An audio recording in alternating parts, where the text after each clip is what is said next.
प्रभूची स्तुती करतो। विवाह संपन्न झालेला आहे, परंतु पती पत्नी या नात्यानं राज आणि दीपा या ठिकाणामध्ये आपल्या समोर आहेत।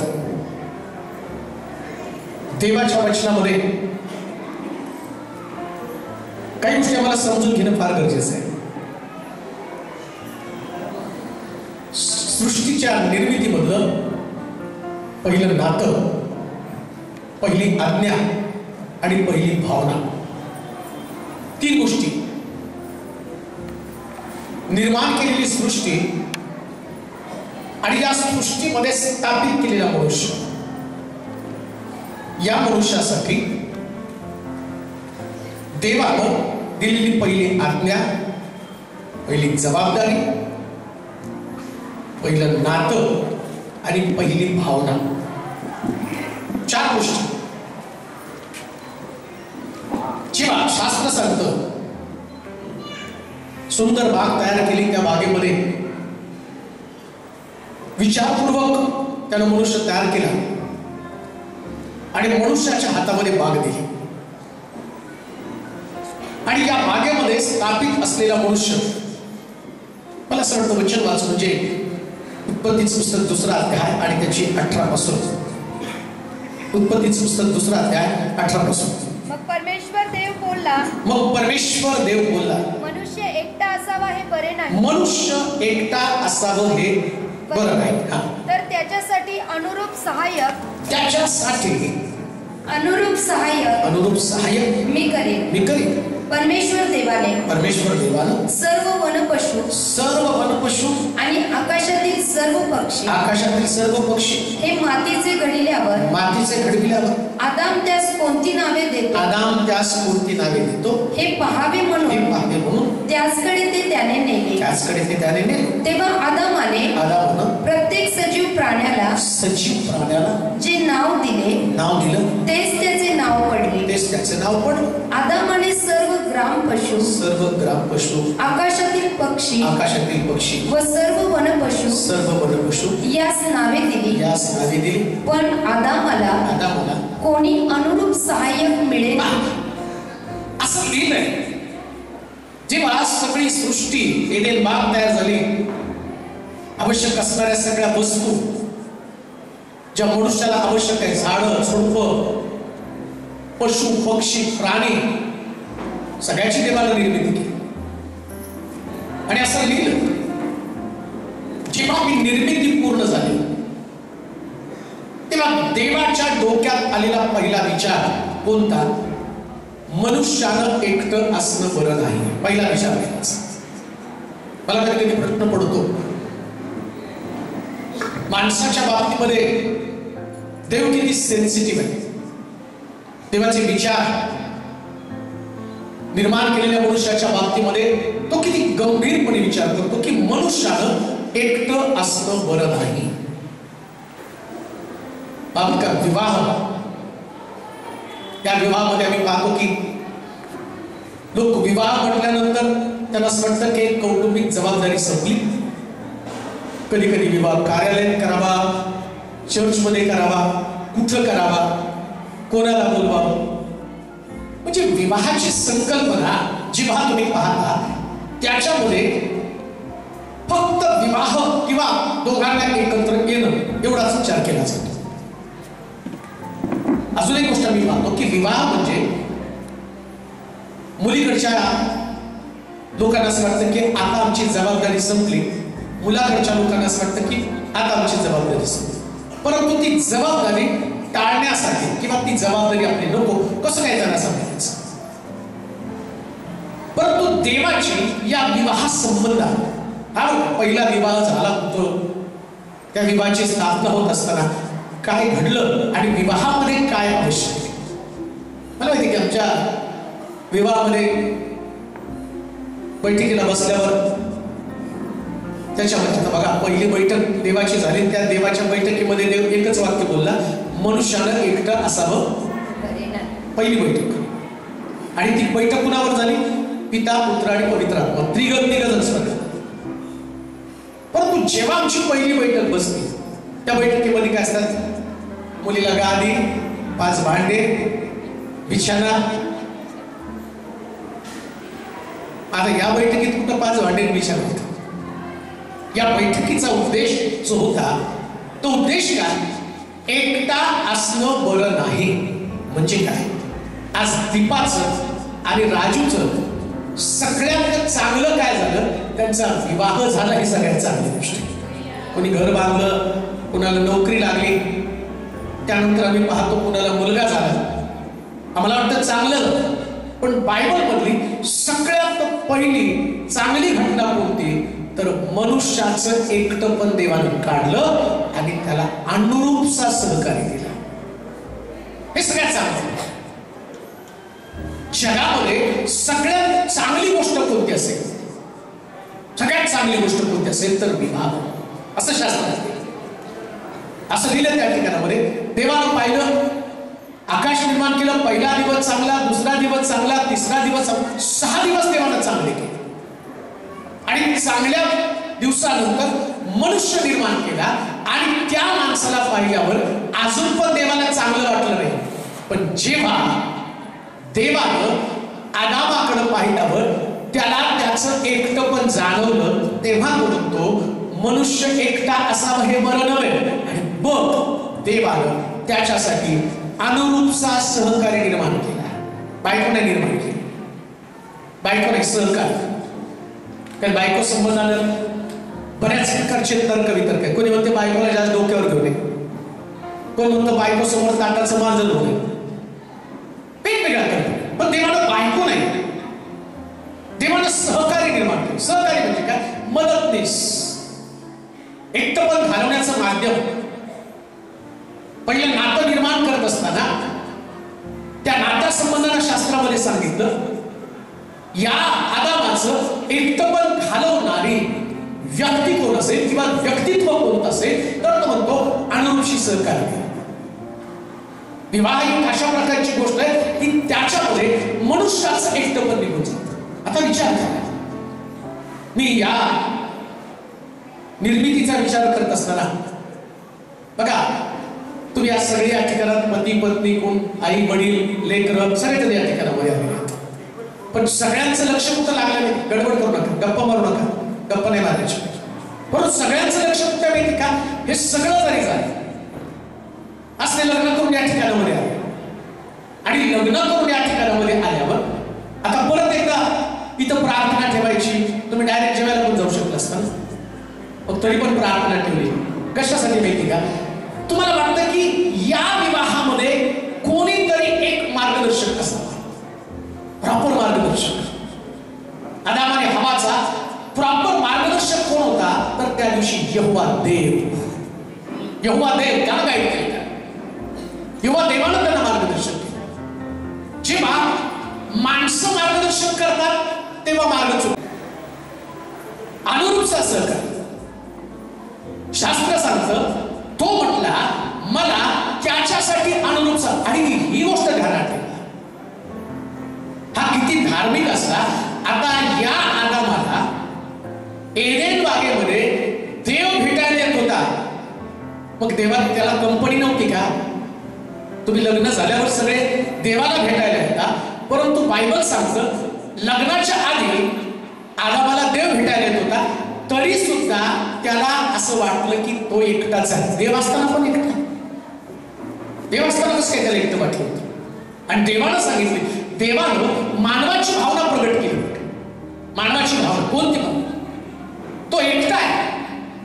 ज्याच्याकडे पत्नी नाही तो एकटा आहे. शास्त्र सांगतं आदाम एकटा आहे आणि त्याची एकटेपणाची भावना. बरोबर का?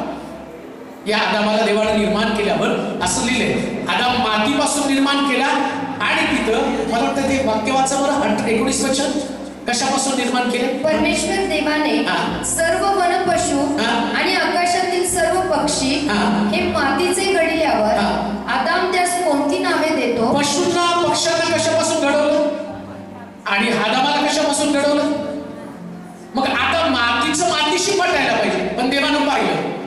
या मातीला, या पशु पक्ष्यांची जी माती आहे किंवा ज्याच्यापासून मी आदामाला घडवलं आणि ते त्याच्याबरोबर मॅच नाही, मग मला कसं त्याच्यासाठी अनुरूप सांग. बघा का, आदामाला मातीपासून घडवलं पण स्त्रीला मातीपासून नाही घडवलं.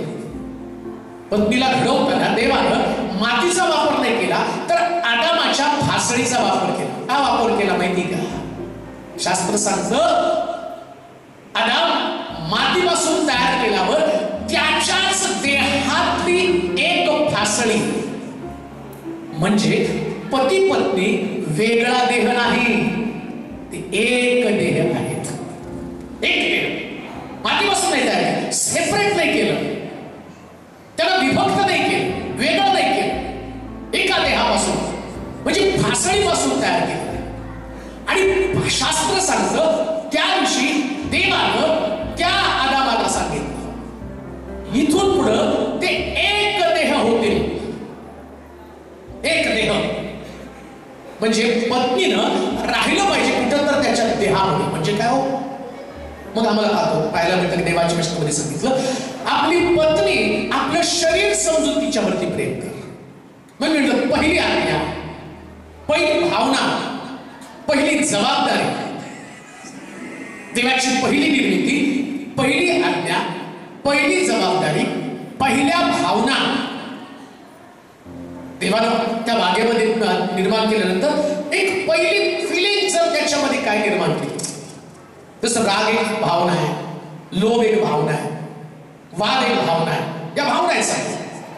परंतु बागेमध्ये पहिली भावना, पहिली फिलिंग्स आणि ज्याच्यावर पवित्र शास्त्र आधारित आहे. बघा पहिलं पवित्र शास्त्रामध्ये असं दिलंय, येशू ख्रिस्त म्हटला जशी आपल्यावर तशी एकमेकावर प्रीती करा तर अख्खं शास्त्र तुम्ही पाळा, असं लिहिलंय. म्हणजे पहिली जी भावना बागेमध्ये तयार केली ती भावना कोणती तर प्रेम. प्रेम.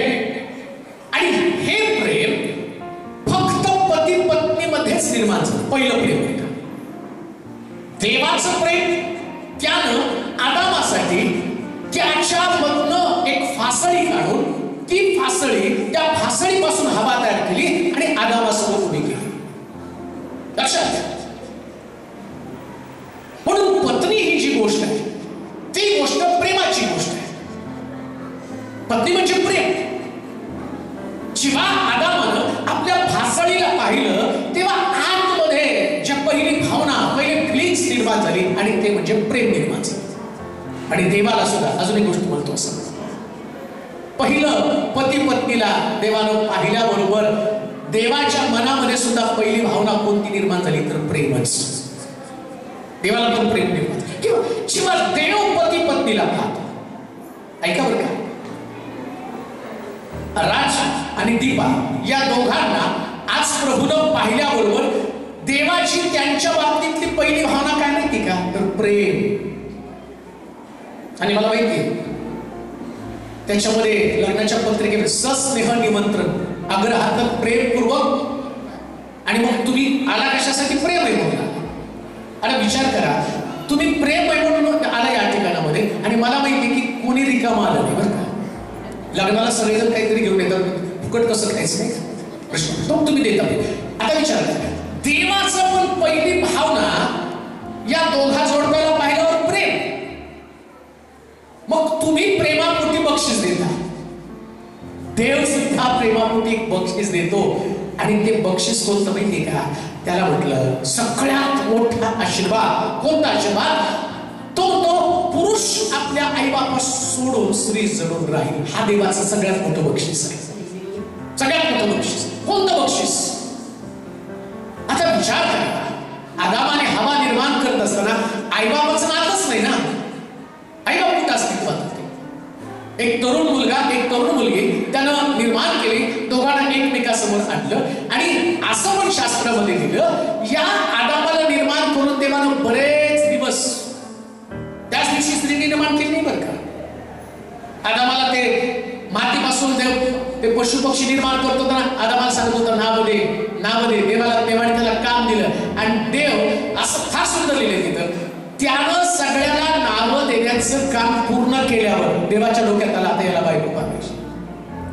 म्हणजे देवानं सुद्धा काम पूर्ण झाल्याशिवाय म्हणजे तो कामाला लागल्याशिवाय त्याला मुलगी बघितली नाही.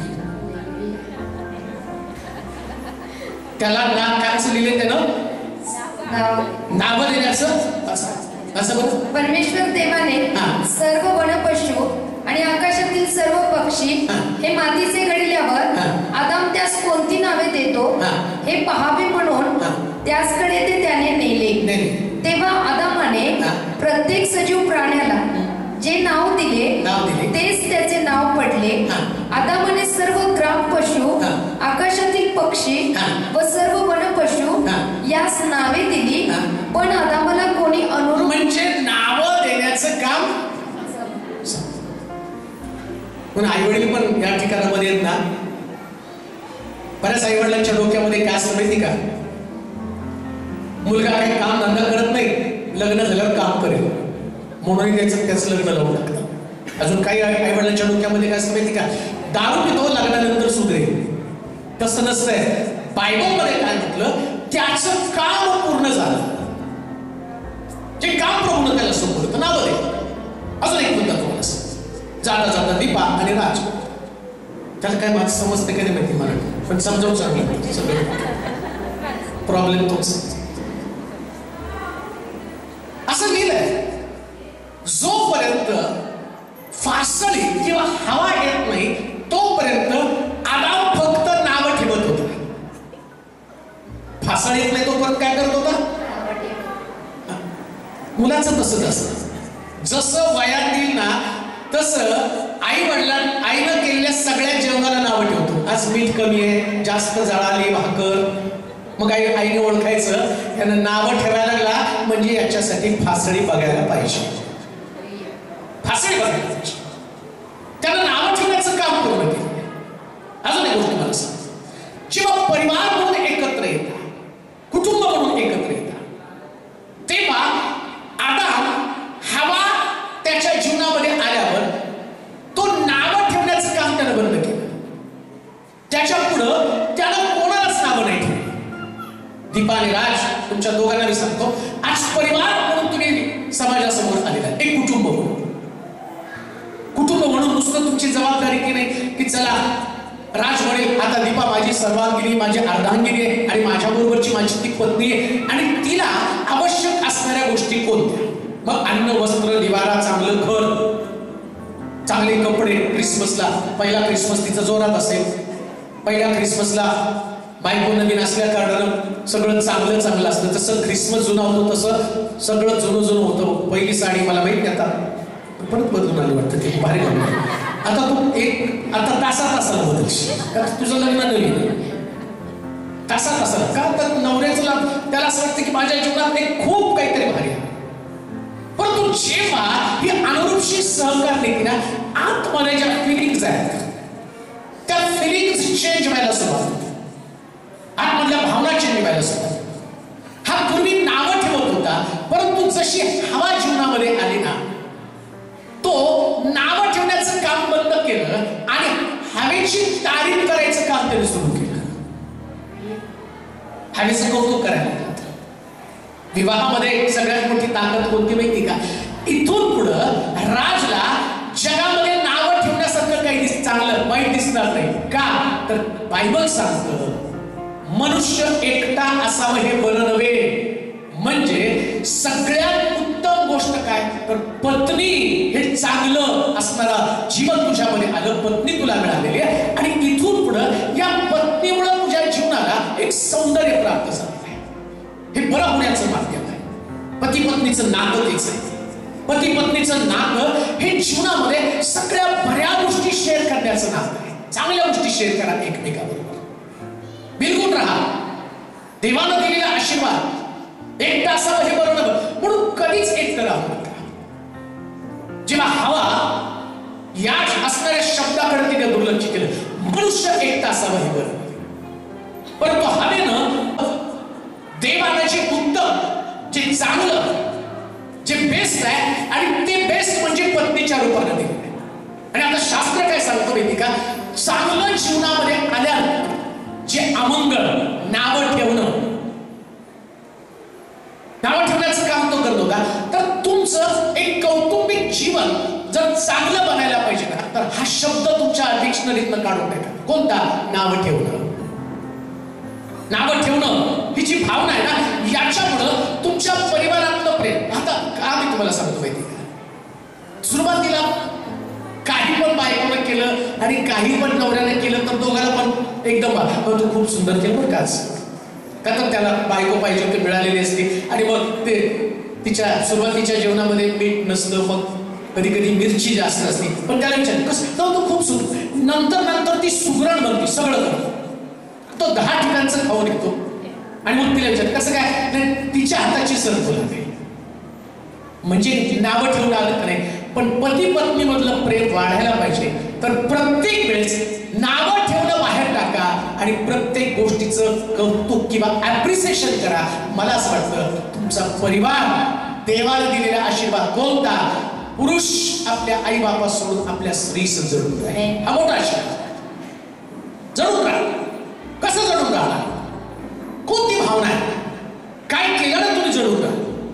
म्हणून लक्षात ठेवा, तुमचं लग्न कुठं झालं, लग्नाला किती लोक आले, काय तुमच्या लग्नातलं जीवन होतं, कशा पद्धतीने तुम्ही लग्न केलं, या सगळ्या दुय्यम गोष्टी. त्याच्यातला प्रमुख भाग काय, तुमच्या लग्नामध्ये देवानं कोणत्या उद्देशाला तुम्हाला एकत्र केलं, तो उद्देश महत्वाचा आहे. कोणत्या उद्देशाला?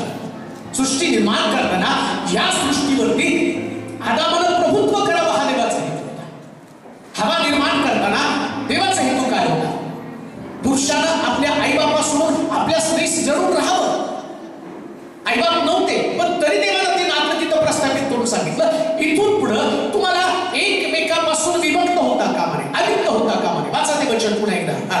मग परमेश्वर देव बोलला, मनुष्य एकटा असावा हे बरे नाही, तर त्याच्यासाठी अनुरूप सहाय्यक मी करेन. अनुरूप सहाय्यक मी करेन. परमेश्वर देवाने सर्व वनपशु आणि आकाशातील सर्व पक्षी हे मातीचे घडविल्यावर आदाम त्यास कोणती नावे देतो हे पाहावे म्हणून त्याचकडे ते त्याने नेले. तेव्हा आदामाने प्रत्येक सजीव प्राण्याला जे नाव दिलं तेच त्याचे नाव पडले. आदामाने सर्व ग्राम पशु आकाशातील पक्षी व सर्व वनपशु यास नावे दिली. पण आदामाला कोणी अनुरूप सहाय्यक मिळेना.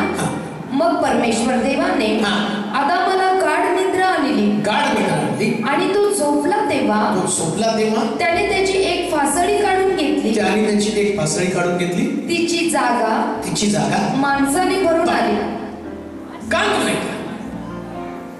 स्त्री निर्माण करत असताना देवानं एक जागा तयार करून ठेवलेली आहे.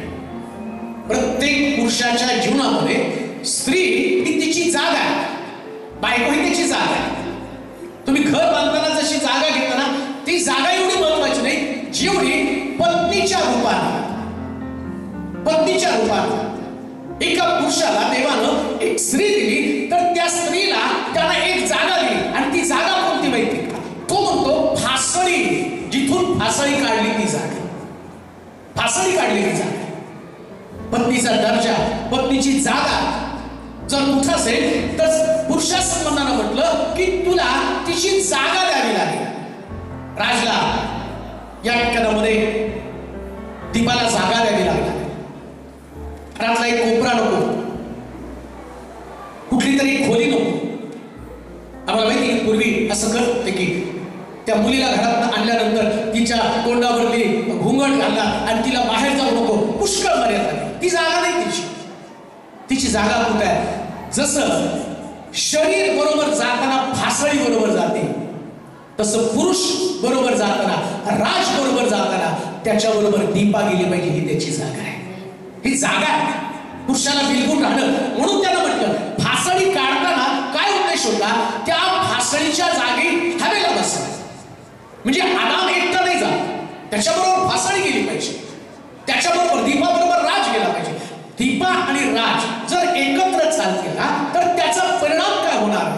देवाचे आशीर्वाद चालणार आहे. देवानं दिलेला तो आशीर्वाद आहे. कोणता आशीर्वाद? एक देह होतील हा त्यांचा आशीर्वाद. एक जीव एक शरीर त्यांनी बनलं पाहिजे. आणि म्हणून लक्षात ठेवा, फासळी सारखं दीपानं सतत त्याच्या बरोबर असावं आणि राजला सुद्धा त्याच्याकडे पाहता. बघा, कधी बरगडी जर फ्रॅक्चर झाली आणि तुटली तर तो माणूस बेड धरतो. एखाद्याची बरगडी तुटली तर त्याला बेडवर झोपवतात, का तर बरगडी फ्रॅक्चर झाली. बिना बरगडीचं तो फिरू शकत नाही. मी म्हणतो दीपा ज्या दिवशी नसेल ना, ती बाहेर गेली तर त्यांनी फ्रॅक्चर होऊन घरात पडलं पाहिजे. आधी माझी बरगडी आणा मग मी उठतो. शास्त्रात लिहिलंय ते, मी थोडी पंच सांगतोय. ही जागा आहे, तिची जागा आहे, पत्नीची जागा आहे. तो डायलॉग नाही म्हणायचं, जा जा तू गेली तर गेली उडत, तू गेली तर उडत गेली. हा डायलॉग नाही मारायचा. बायबल मध्ये सांगितलं तिला तिची जागा रे. कोणती जागा? ती तुझी फासळी आहे. फासळी तुझ्या बरोबर ती गेली पाहिजे. पत्नी म्हणून तिच्याकडे पाहताना एक रिस्पेक्टनं बघितलं पाहिजे. बघा तुम्ही, लग्न ठरेपर्यंत एका मुलाला एखादी मुलगी पसंत पडली आणि ती मुलगी जर त्याला कोणी ते म्हटले ना आम्ही तुला देत नाही, तर तो पाय पडतो. तुम्ही पाया पडतो पण द्या म्हणतो तो. माझ्याकडे किती किती केसेस. बरं त्यांना समजावून सांगा ना. अरे काय समजावून सांगू बाबा, वाटतं कधी कधी नाही ती मला हवी आहे. आता तुम्ही सुरुवातीला असं म्हणता की मला ती हवी, पण कालांतराने काय होतं माहिती का, या पत्नीकडे पाहिल्यावर एक उपभोगाची वस्तू म्हणून तिच्याकडे पाहतो. उपभोग, काहीतरी वापर घरातल्या कामासाठी, तुमच्या फिलिंग्स तुमच्या भावना जपण्यासाठी. ती उपभोगाची वस्तू नाही, ती जवळ राहणारी वस्तू आहे. तिला देवानं दिलेलं एक रिस्पेक्ट आहे, देवानं दिलेला दर्जा आहे. प्रत्येक स्त्रीला प्रत्येक पत्नीला देवानं एक दर्जा दिला, एक रिस्पेक्ट दिलेला आहे. मग सासून सुद्धा जेव्हा ती मुलगी घरामध्ये येते ना, तर तिच्याकडं देवानं दिलेल्या दर्जाकडनं पाहिलं पाहिजे. देवानं तिला दर्जा दिला, तिला काही तुच्छतेने नाही पाहिजे, हिलवलेने नाही पाहिजे. परमेश्वरानं तिला एक विशिष्ट प्रकारची जागा दिली आणि त्या जागेवरती तिला स्थापित केलं पाहिजे. शास्त्र सांगतं देवाने फासळी काढली आणि मांसाची जागा भरली. आता एक गोष्ट अजून जात असत ऐकावं कसं. काढली फासळी आणि लावलं काय? कठीण कोण आहे? मांस आहे का मांस आहे का फासळी? कठीण काय? फासळी कठीण आहे. काढली फासळी, भरलं काय? म्हणजे बायकोनं कठीण असता का म्हणे. काढलं काय? फासळी. भरलं काय? म्हणजे पुरुषाच्या कठीणपणा काढण्याचं माध्यमच बायको आहे बरं का. एखाद्याला मृदू बनवायचं असं म्हणतात, लग्न झाल्यावर भले भले सुधारतात. भले भले सुधारतात बरं का. कोणीतरी मला सांगितलं, वाटलं माझा मित्र एवढा गुंड मावाली होता आणि त्याचं लग्न झाल्यावर लहान लेकरासारखं रडत होता. लग्न झाल्यावर तोपर्यंत नाही रडला, पण झाल्यावर रडला का? देवानं ती जागाच माणसानं भरून टाकली. कठीणपणा गेला. आज राजच्या मनातला कठीणपणा गेला आणि दीपाच्या रूपानं त्याच्या अंतःकरणामध्ये प्रभूनं एक प्रीतीचा झरा उत्पन्न केला. हे नातं आहे, हे बायबल बद्दल. आता पती पत्नीनं याच पद्धतीने जीवन जगायचं असतं. सुंदर सुरेख देवानं दिलेला आशीर्वाद. म्हणून लक्षात ठेवा, जेव्हा पत्नी हा शब्द येतो ना, तेव्हा मनामध्ये कठोरपणा कधीच येता कामा नये. कधीच कठोरपणा येता कामा. जेव्हा पत्नी हा शब्द येतो, एक पती आपल्या पत्नीकडे बघतो ना, तर त्याला मांस दिसलं पाहिजे, कठीणपणा नाही. कोणत्या पतीनं आपल्या पत्नीच्या बाबतीत कठोर असतात? त्याचं मन कधी कठोर असतात? त्याच्या मनामध्ये आपल्या पत्नीविषयीची फिलिंग किंवा भावना काय असतील तर तिच्या संबंधानं एक रिस्पेक्ट असला पाहिजे. त्याचा कठोरपणा गेलाच पाहिजे त्याच्यातलं आणि कठीणपणा जाऊन मांसाला जागा घेतली पाहिजे. तसं प्रत्येक पुरुषाच्या मनामध्ये स्त्री संबंधात, पत्नी संबंधात भावना, त्याच्या ज्या भावना आहेत आणि त्या भावना प्रेमाच्याच भावना असल्या पाहिजे. उत्तम प्रकारची जागा तिला असली पाहिजे. पुढे वाचा, एखादी गोष्ट वाचू आणि मग संपव. मग परमेश्वर देवाने आदामाला गाढ निद्रा आणली आणि तो झोपला तेव्हा त्याने त्याची एक फासळी काढून घेतली. तिची जागा मांसाने भरून काढली. परमेश्वर देवाने आदामाची फासडी काढून तिची स्त्री बनवली आणि तिला आदामाकडे नेले. कुठे नेलो? आदामाकडे.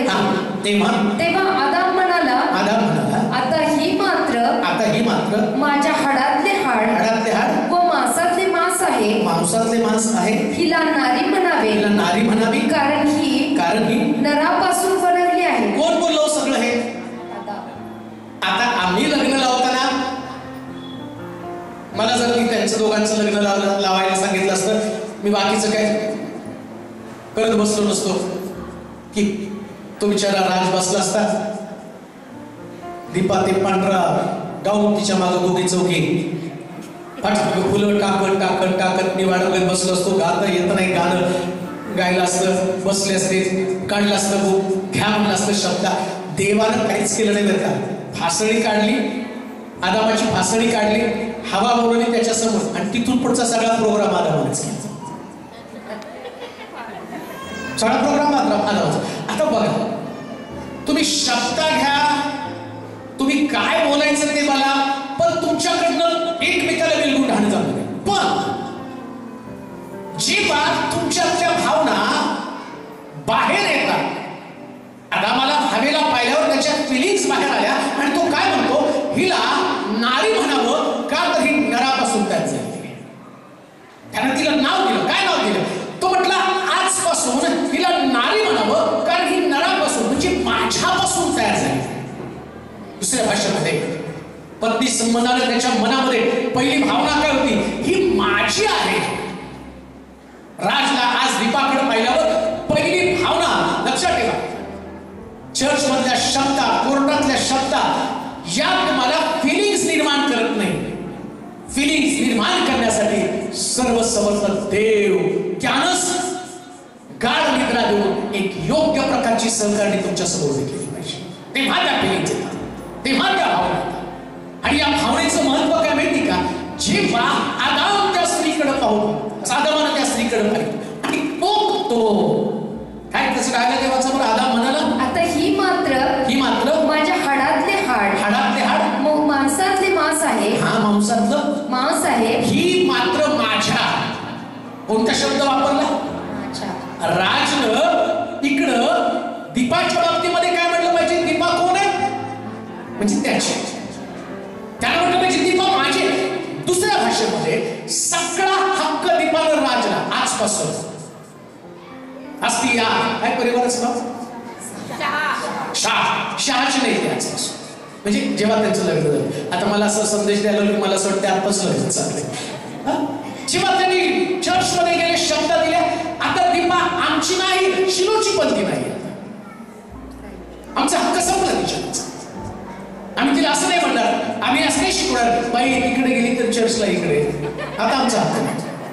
आम्ही कधी शिकवतात बऱ्याच मिनिटात, गेले तर इकडेच यायचं का नाही. तो राजूचा हक्क आहे. राजू म्हटलं पाहिजे ती माझी. म्हणून तर आम्ही म्हणतो शास्त्रामध्ये असं लिहिलं, रूत नाविलमध्ये तुझे लोक ते माझे लोक, तुझा देव तो माझा देव, तुझा देश तो माझा देश. आता आम्हाला कोणी विभक्त करणार नाही. एक उत्तम पत्नीचं लक्षण, उत्तम पत्नीचं लक्षण.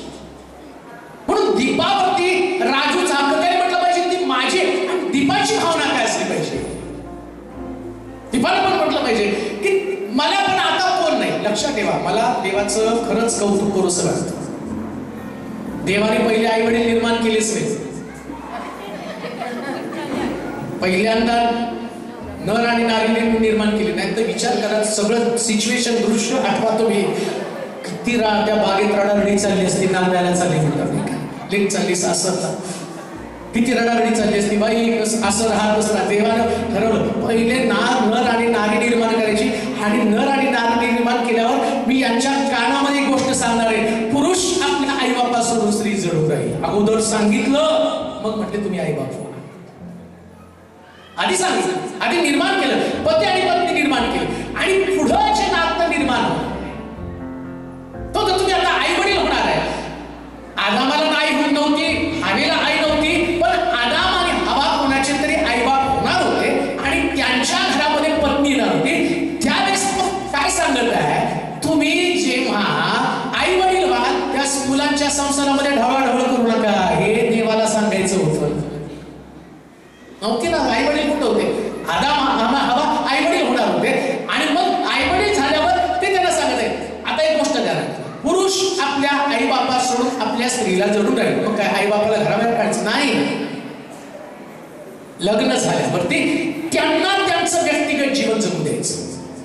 आणि पती पत्नी म्हणून जगामध्ये राहायचं, असं जीवन जगाना. लक्षात ठेवा, कायमस्वरूपी पती पत्नी राहा. कायमस्वरूपी. मला परवा कोणीतरी सांगितलं, येऊन बऱ्याच वेळ करून माझ्यासमोर बसला होता, गप्पा मारा. म्हटलं अहो, लव्ह मॅरेज झाले पण खूप भांडतात, रोज भांडतात आणि मग घरी येते आणि घरी आल्यानंतर मग ते आम्हाला नाही जायचं एकमेकांना, मग ते तुम्ही जाते. गेल्यावर दर महिन्याला वाढदिवस सेलिब्रेट करतात लग्नाचं. भांडायचं पण नाही दर महिन्याला. मग तिच्या त्याच्यावर पण तेच, तू माझ्या जीवनात आला, मला किती आनंद. मग अशी भांडण झाली तसं नाही, पण तरी मी तुम्हाला सांगतो, एक आदर्श पती पत्नी म्हणून जगायचं असेल ना, देवानं तुम्हाला व्हॉट्सअप खूप सुंदर दिले. आता त्याचा तर चांगला वापर करा. राजनं त्याच्या डीपीवर दीपाला ठेवलं पाहिजे, दीपानं तिच्या डीपीवर राजला ठेवलं पाहिजे. का? कारण तो त्यांचा हक्क आहे. ऐका बरं का. आणि हा हक्क कोणी दिला? परमेश्वर. हक्क परमेश्वराने दिला. कुठं? तू तिचा चेहरा, असं लिहिलंय. त्याला रात्री झोप लागली आणि सकाळी उठल्यावर देवाने त्याच्यासमोर कोणाला नेलं? हवे. म्हणजे सकाळी उठल्यावर मोबाईल बघताना पहिलं कोण दिसत? राजा. दीपाला कुठली हिरो हिरोईन बघायची गरज नाही. तुला देवानं अनुरूपशी सहकारणी दिली आणि ती सहकारणी कोण? राजसाठी दीपा आणि दीपासाठी राज. हेच तुमचं कुटुंब आहे आणि त्या कुटुंबासाठी जागा. आणि सगळ्यात आदर्श कुटुंब कोणतं माहिती का?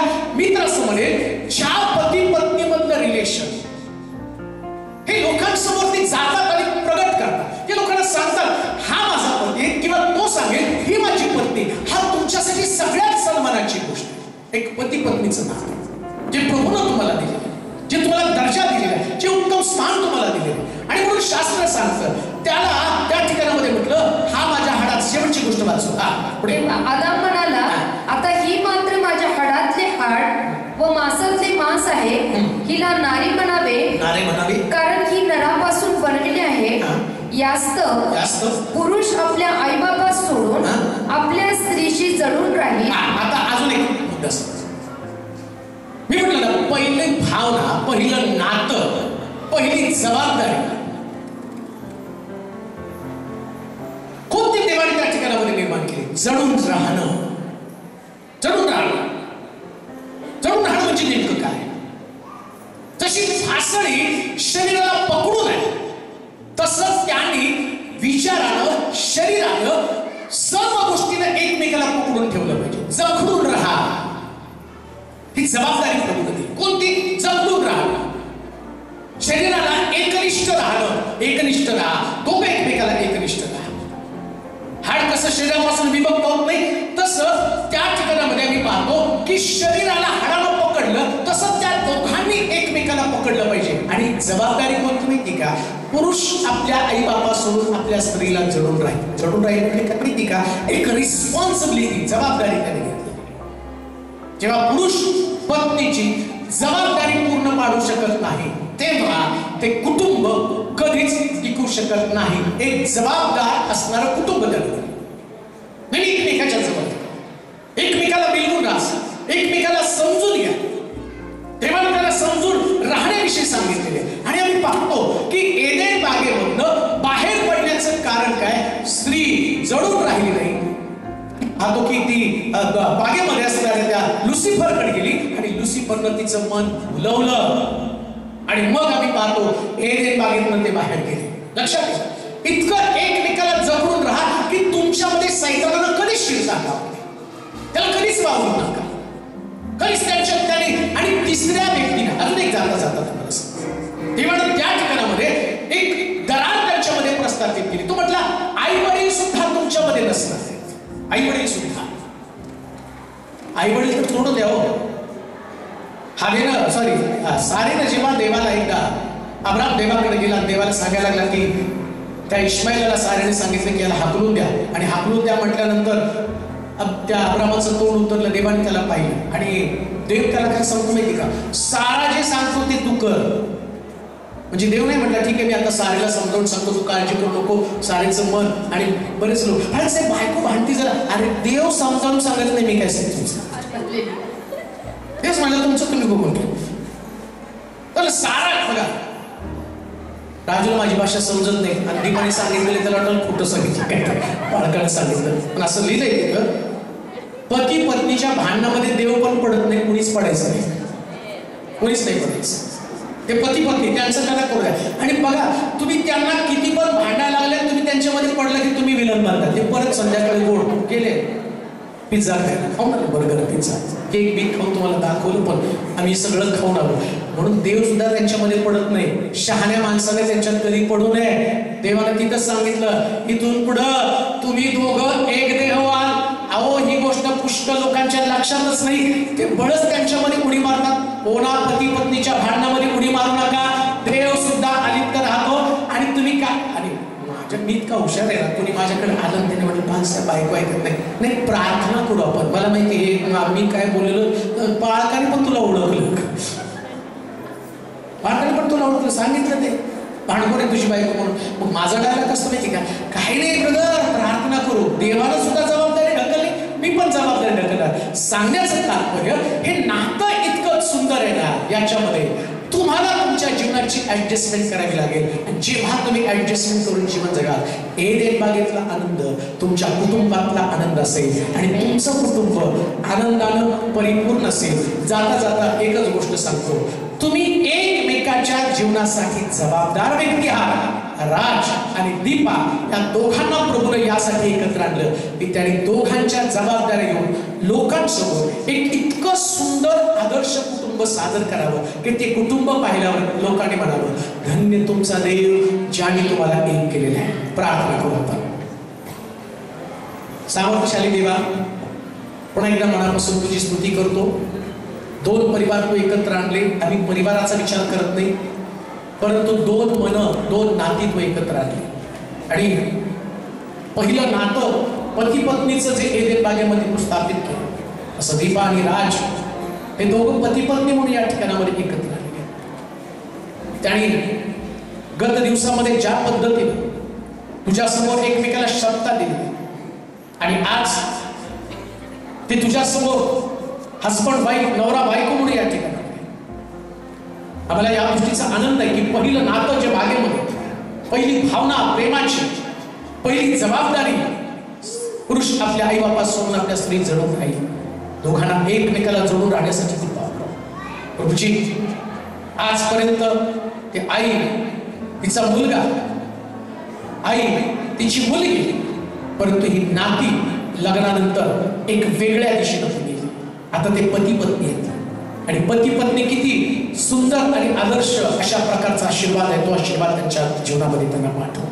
विश्वास, प्रेम, स्नेह, घनिष्ठता, एकमेकाला बिलकुल राहणं, या सगळ्या गोष्टी त्यांच्यामध्ये असतो. जेव्हा एकमेकाला पाहतील, नावं नाही ठेवत तर एकमेकाला ऍप्रिसिएट करते. माझ्यामध्ये दोघं फक्त पती पत्नीमध्ये, त्यांच्यामध्ये तिसरा व्यक्ती कोणीच असो, तिसऱ्या व्यक्तीला त्यांच्या जीवनात महत्वाचं असो, परंतु तिसरा व्यक्ती देव त्यांच्यामध्ये असतो. एक जाईल हजाराला जिंकतील, दोघं झाले 10,000 जिंकतील, तसं त्यांची ताकद क्षमता करत होते.